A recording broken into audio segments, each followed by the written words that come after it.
The woman standing on my dock looked like she had just stepped out of a catalog for aggressive real estate agents. Cream blazer, pressed slacks, and a pair of sunglasses that probably cost more than my first car. It was 8:15 in the morning. The air was still thick with that heavy, wet pine smell you only get in the mountains, and the coffee in my hand was still steaming hot. I had been the owner of my grandfather's house for exactly 12 hours, and apparently, that was long enough to accrue a debt that could bankrupt a small country. She tapped a manicured finger against a clipboard and looked at me like I was a stain on her pristine morning. "Mr. Thorne," she said, her voice sharp enough to cut glass. "According to our records, this property is in arrears to the tune of $75,000. That includes unpaid assessments, interest, and penalties for noncompliance.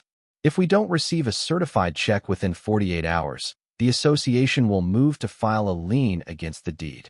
Her name was Patricia Vance. She called herself the president of the Mirror Lake Homeowners Association. She had the clipboard, she had the attitude, and she had a terrifying reputation that had kept the neighbors on this shoreline trembling for 7 years. But as I stood there, looking out over the water that was as smooth as a sheet of glass, I knew something she didn't. She thought she was threatening a grieving grandson who would write a check just to make the problem go away. She didn't realize she was standing on a dock that belonged to an environmental lawyer who specialized in water rights. And she definitely didn't know that my grandfather, Arthur Thorne, had left me the one thing she could never fake, forge, or steal. I didn't own the house. Well, I did, but that wasn't the point. I owned the lake. Not the shoreline, not the view, the actual bottom of the lake.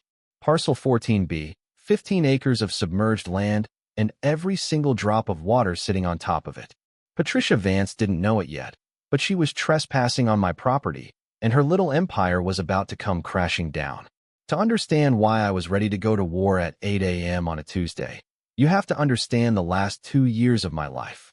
I'd spent 730 days in hospital waiting rooms and a quiet bedroom that smelled like antiseptic and old books, watching the strongest man I ever knew slowly fade away. Arthur Thorne was a conservation engineer, a man who built things to last, but his heart just wore out. He had 3 dying wishes. First, no ventilators. He wanted to go on his own terms. Second, scatter his ashes on the water at sunrise. And third, the one that he grabbed my wrist to emphasize with a grip that was surprisingly strong for a dying man. "Protect the lake, Elias. Don't let them take it. It's yours. It's always been yours." I promised him, even though I didn't fully understand what he meant at the time. I thought he just meant don't sell the cabin. When he passed, I was hollowed out. Caregiver burnout is a real thing. It carves you down until you're just a shell running on caffeine and duty. I came up to the cabin seeking silence. I wanted to sit on the dock, drink coffee, and figure out who I was when I wasn't being a nurse or a lawyer. Then Patricia showed up. "Did you hear me, Mr. Thorne?" she asked, stepping closer. Behind her, a nervous-looking man with a camera was taking pictures of the dock pilings. 75,000. Or we foreclose. I took a slow sip of coffee. "I hear you, Mrs. Vance. But I'm curious. Can I see the covenant? The one my grandfather supposedly signed." She smirked, the kind of expression that says I've done this 100 times and I always win. She flipped a page on her clipboard and thrust it toward me. Signed March 15, 2018. Theodore Arthur Thorne. Agreeing to all HOA bylaws and fee structures. I looked at the signature. It was in blue ink. It was neat, legible, and completely wrong. My grandfather had a tremor in his right hand since 2015. He couldn't sign his name in a straight line if his life depended on it. And more than that, Arthur hated blue ink. He was a draftsman. He only ever used black felt-tip pens. "I'll need 48 hours to review this with my legal counsel," I said, handing the clipboard back. "You have 48 hours to pay," she corrected, snapping the clipboard shut. "Not to review. To pay. Welcome to the neighborhood, Elias." She turned and marched up the gravel path, her little entourage trailing behind her. I watched them go, feeling a cold knot of anger tighten in my chest. It wasn't fear. It was recognition. I've spent my career fighting corporations that dump sludge into rivers and try to bury the locals in paperwork. I know a bully when I see one. I went inside and went straight to Arthur's heavy oak desk. In the top drawer, just like his lawyer said, was a thick manila envelope labeled for Elias. "When you're ready." I tore it open. Inside wasn't a sentimental letter about life and love. It was a war chest. There was a deed, stamped by the county recorder in July of 1998. Parcel 14B, all submerged lands of Mirror Lake, comprising 15.3 acres, along with all riparian rights and shoreline control. Underneath the deed was a handwritten letter, the handwriting shaky and jagged, the real handwriting. Elias, if you're reading this, the vultures are circling. Patricia Vance has been trying to steal this lake for 7 years. She started a fake HOA in 2015. There is no HOA, Elias. The original developer covenant expired in 2010. She just printed some letterhead and started demanding money. She banks on the fact that people are scared of losing their homes. I fought her alone because I didn't want to burden you while you were taking care of me. But she pushed me. She sued me for adverse possession and lost. She tried to bribe me. Now she's going to try to bully you. Don't let her. You own the water. You own the ground beneath it. Fight for it. I sat back in the creaking leather chair, the silence of the cabin amplifying the pounding of my heart. My grandfather had bought the lake bottom at a bankruptcy auction 25 years ago to stop developers from building condos on the water. He had saved this place, and then spent his dying years defending it from a con artist in a blazer. And he had done it alone. I didn't just feel angry anymore. I felt deputized. I grabbed my laptop and started digging. I pulled up the county recorder's digital archives. Parcel 14B, owner, Arthur Thorne Estate. Clear title. No liens. No HOA restrictions. Then I searched for Mirror Lake Homeowners Association. Nothing. No business license. No tax ID. No articles of incorporation. I checked the IRS database for nonprofits. 0. Patricia Vance wasn't running an HOA. She was running a racket. I needed backup. I called my old college roommate, Marcus. Marcus isn't an environmental lawyer like me. He's a shark. He does high-stakes property litigation and eats fraud cases for breakfast. Marcus, I said when he picked up, how would you like to help me take down a fake government? I'm listening, he said. I have a woman demanding $75,000 for HOA dues on a property that isn't in an HOA, concerning a lake that she doesn't own because I have the deed to the water itself. Marcus laughed, a dry, sharp sound. Oh, this is going to be fun. Bring me everything. And Elias? Don't write that check. The next day, I went to the county clerk's office physically. I needed to see the eyes of the person telling me the information. The clerk, a woman named Beverly who looked like she'd seen every scam under the sun, typed Mirror Lake HOA into her terminal 3 times. Honey, she said, looking over her spectacles, if it ain't in the system, it ain't real. We have no record of an HOA for that district. The last covenant expired 15 years ago. If someone is collecting dues, they're doing it legally naked. I walked out into the bright sunlight feeling armed and dangerous, but I knew legal documents weren't enough. Patricia ruled through fear. To break her hold, I needed to break that fear. I needed to talk to the neighbors. I saw an older man working on a boat engine 2 docks down. He looked weathered, tired, the kind of guy who just wants to be left alone. I walked over. Hi, I said. I'm Arthur's grandson, Elias. He wiped grease off his hands with a rag and looked at me warily. Heard you had a run-in with the queen bee yesterday. You could say that. She wants $75,000. The man flinched. She got me for $30,000 last year. Told me my boathouse was non-compliant. Said she'd put a lien on my property and ruin my credit. I'm retired, son. I can't afford a legal battle. I just paid it. Who did you write the check to? I asked. He paused, thinking. Lakeview Management Solutions, LLC.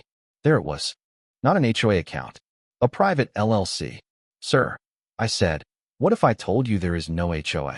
That she has no authority to fine you, no authority to lien you, and that money you paid went straight into her pocket? He stared at me, his face going pale, then red. I'd say you better be able to prove that. I can, but I need help. I'm hosting a meeting at my place on Saturday. Can you get the others? He looked at his boathouse, then back at me. My name is Henderson. And yeah, I'll get them. Saturday night, my grandfather's living room was full of terrified people. There were the Millers, a young couple who had paid $5,000 in move-in fees. There was Mrs. Higgins, a widow who paid monthly maintenance dues for a lake that never got maintained. In total, there were 8 of them. We tallied it up on a notepad. Over the last 6 years, Patricia Vance had collected nearly $600,000 from these families. The room was heavy with shame. That's the thing about scams like this. Victims feel stupid. They feel like they should have known. Listen to me, I told them, standing by the fireplace. You didn't know because she made sure you were too scared to ask. She preyed on the fact that you're good neighbors who follow rules. But the rules are fake. I showed them the deed. I explained the concept of riparian rights, how owning the land under the water meant I controlled the surface use. Patricia couldn't ban their boats. She couldn't regulate their docks. She couldn't do anything because she didn't own a single drop of this lake. So what do we do? Mrs. Higgins asked, clutching her purse. She has lawyers. She has that security guard she hired. We don't sue her privately, I said. We make this criminal. Marcus is drafting a complaint for the district attorney for wire fraud and theft by deception. But we need to break her power publicly. She's hosting the Summer Solstice Festival next weekend, right? Heads nodded. It was her big event. The one day a year she held court, made speeches, and reminded everyone who was in charge. We're going to be there, I said. And we're going to present a different kind of speech. The week leading up to the festival was a blur of preparation. Marcus and I built a dossier that was 3 inches thick. We had the fake covenants, the forged signatures, the LLC bank records that a disgruntled former assistant of Patricia's, a brave young woman named Sarah, had quietly slipped under my door after hearing about the meeting. Sarah's evidence was the final nail. It showed transfers from Lakeview Management directly to Patricia Vance personal. It showed payments for a luxury car, a vacation to Italy, and high-end landscaping for her own property. It was stealing, plain and simple. But Patricia wasn't going down quietly. 2 days before the festival, I got a cease and desist order taped to my front door, claiming I was harassing the board. She hired 2 private security guards to stand at the entrance of the community park, checking membership cards. The morning of the festival, I woke up at dawn. I walked down to the dock, the same place this started. I poured a cup of coffee and poured a little bit onto the water for Arthur. "Watch this, Grandpa," I whispered. I put on my best suit. Not the frantic caregiver clothes I'd lived in for 2 years, but my courtroom armor. We arrived at the park at 10 a.m. Mr. Henderson was with me. The Millers, Mrs. Higgins, Sarah, the assistant, was there too, looking terrified but resolute. Patricia was on a makeshift stage, holding a microphone, wearing a wide-brimmed hat. She was in the middle of a speech about community standards and the need for vigilance against disruptive elements. When she saw us walking toward the stage, a phalanx of 8 people carrying bankers' boxes, she faltered. "Excuse me," she boomed over the speakers. "This is a private event for members in good standing. Security, please escort Mr. Thorne off the premises." The 2 hired guards stepped forward. I didn't stop walking. I pulled a document from my jacket pocket. "Gentlemen," I said, pitching my voice so the whole crowd could hear. "This is a deed for Parcel 14B. It proves that I own the land you are currently standing on, as the waterline extends 20 feet past this shoreline during high summer. You are trespassing on my private property at the request of a woman with no legal authority. If you touch me, I will have you arrested for assault and civil battery." The guards stopped. They looked at the deed. They looked at Patricia. They looked at each other, shrugged, and stepped aside. They weren't paid enough to catch a felony. I walked up the stairs to the stage. Patricia looked like she was choking. "You can't be here. I'll call the police." "Please do," I said, stepping up to the mic. In fact, I already did. I turned to the crowd. There were about 50 residents there, holding paper plates of potato salad, looking confused. "My name is Elias Thorne," I said, my voice steady. "My grandfather was Arthur Thorne. Most of you knew him as the quiet man at the end of the lane. You probably heard rumors that he was difficult or selfish, or that he owed money." I held up the deed. "Arthur Thorne bought this lake in 1998 to save it from developers. He owned every inch of the water you swim in, and he left it to me with one instruction: protect it." I gestured to Mr. Henderson, who stepped up and placed the first box on the table next to Patricia. "This box," I said, "contains proof that the Mirror Lake HOA does not legally exist. It was never registered with the Secretary of State. It has no tax ID. It is a ghost." Mrs. Higgins placed the second box. "This box," I continued, "contains the bank records for Lakeview Management Solutions. It shows that the $600,000 you all paid in dues over the last 7 years didn't go to lake maintenance. It went to Mrs. Vance's Audi, her trip to Tuscany, and her kitchen renovation. The crowd gasped. A low murmur of anger started to ripple through the park. Patricia grabbed for the mic, but I held on to it. "This is a lie," she shrieked, her mask finally slipping. "I am the president. I kept this neighborhood safe. You ungrateful people owe me. We owe you nothing but an indictment," I said cold, leaning in. "We have the forged signatures, Patricia. We have the fake covenants. And we have the witness testimony of your own assistant." Sarah stepped forward from the back. Patricia's face went white. She took a step back, tripping over a speaker wire. That was the moment the police arrived. Not the local patrol car she expected, but 2 unmarked sedans from the district attorney's fraud unit. Marcus had timed it perfectly. They walked up the stage stairs. "Patricia Vance," the lead detective asked. "This is harassment," she screamed, pointing at me. "He's trying to steal my lake." "Ma'am, we have a warrant for your arrest regarding 24 counts of wire fraud, theft by deception, and forgery." Watching them put the handcuffs on her wasn't like the movies. It was awkward and quiet. She didn't fight, she just deflated. The arrogance, the blazers, the clipboards, it all just evaporated, leaving a small, scared woman who had gotten addicted to power and greed. As they led her away, the park was dead silent. Then, Mr. Henderson started clapping.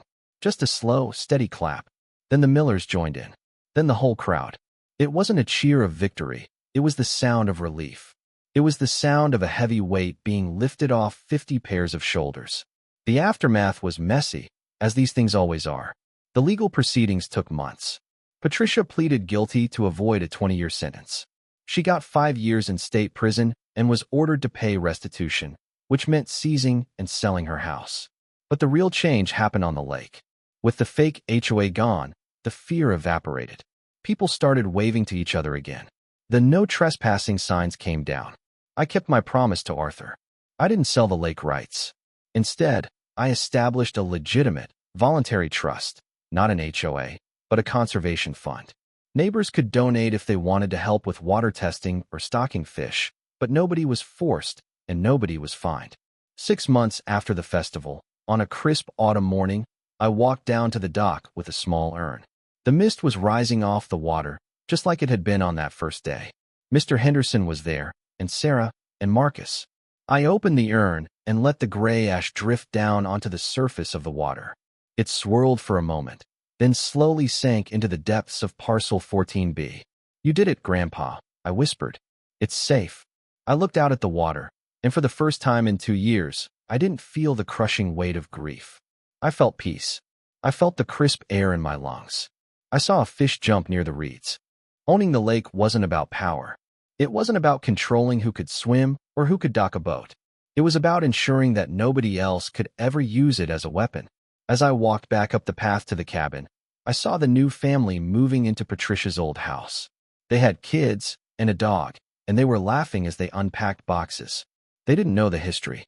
They didn't know about the war we fought, so they could live there in peace. And that was fine. That was exactly how it should be. But it makes you think, doesn't it?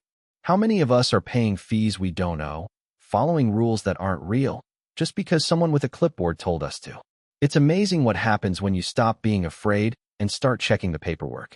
So, here's my question to you guys. Do you know, really know, who runs your neighborhood? Have you checked the deed? Because sometimes, the person shouting the loudest about the rules is the one breaking every single one of them. Let me know in the comments if you've ever dealt with a tyrant in a blazer. I'm Elias Thorne, and this is my lake. Thanks for listening.